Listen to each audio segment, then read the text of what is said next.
Today, I will sign a series of historic executive orders. With these actions, we will begin the complete restoration of America and the revolution of common sense. It's all about common sense. First, I will declare a national emergency at our southern border.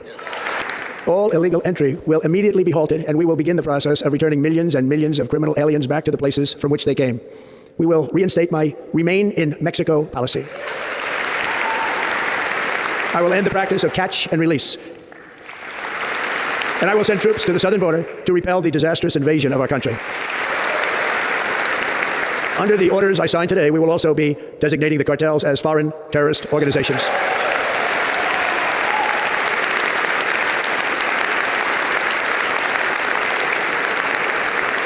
And by invoking the Alien Enemies Act of 1798, I will direct our government to use the full and immense power of federal and state law enforcement to eliminate the presence of all foreign gangs and criminal networks, bringing devastating crime to U.S. soil, including our cities and inner cities. As Commander-in-Chief, I have no higher responsibility than to defend our country from threats and invasions, and that is exactly what I am going to do. We will do it at a level that nobody's ever seen before. Next, I will direct all members of my cabinet to marshal the vast powers at their disposal to defeat what was record inflation and rapidly bring down costs and prices.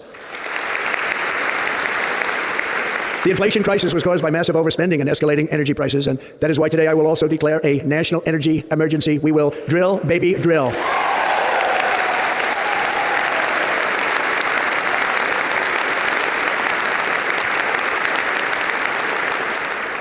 America will be a manufacturing nation once again, and we have something that no other manufacturing nation will ever have, the largest amount of oil and gas of any country on earth, and we are going to use it. We will bring prices down, fill our strategic reserves up again right to the top, and export American energy all over the world.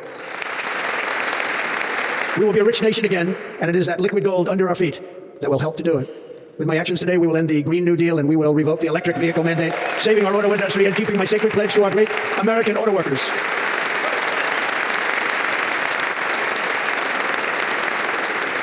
In other words, you'll be able to buy the car of your choice. We will build automobiles in America again at a rate that nobody could have dreamt possible just a few years ago. And thank you to the auto workers of our nation for your inspiring vote of confidence. We did tremendously with your vote.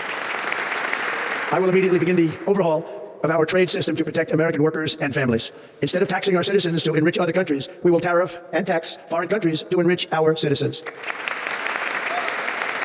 For this purpose, we are establishing the External Revenue Service to collect all tariffs, duties, and revenues. It will be massive amounts of money pouring into our treasury, coming from foreign sources. The American dream will soon be back and thriving like never before. To restore competence and effectiveness to our federal government, my administration will establish the brand new Department of Government Efficiency.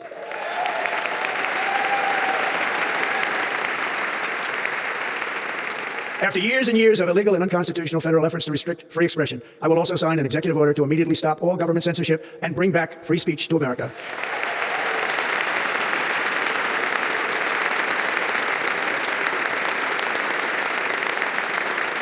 Never again will the immense power of the state be weaponized to persecute political opponents, something I know something about.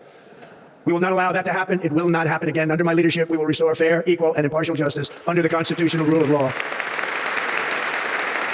And we are going to bring law and order back to our cities. This week, I will also end the government policy of trying to socially engineer race and gender into every aspect of public and private life. We will forge a society that is colorblind and merit-based. As of today, it will henceforth be the official policy of the United States government that there are only two genders, male and female.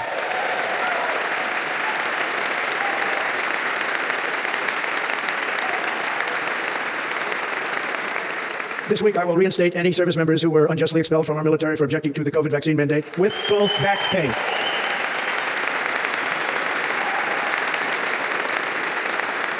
And I will sign an order to stop our warriors from being subjected to radical political theories and social experiments while on duty. It's going to end immediately.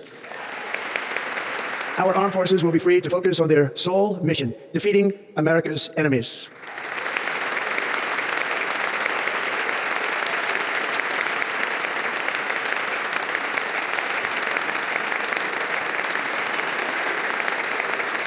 Like in 2017, we will again build the strongest military the world has ever seen.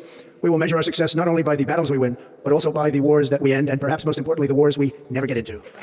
My proudest legacy will be that of a peacemaker and unifier. That's what I want to be, a peacemaker and a unifier.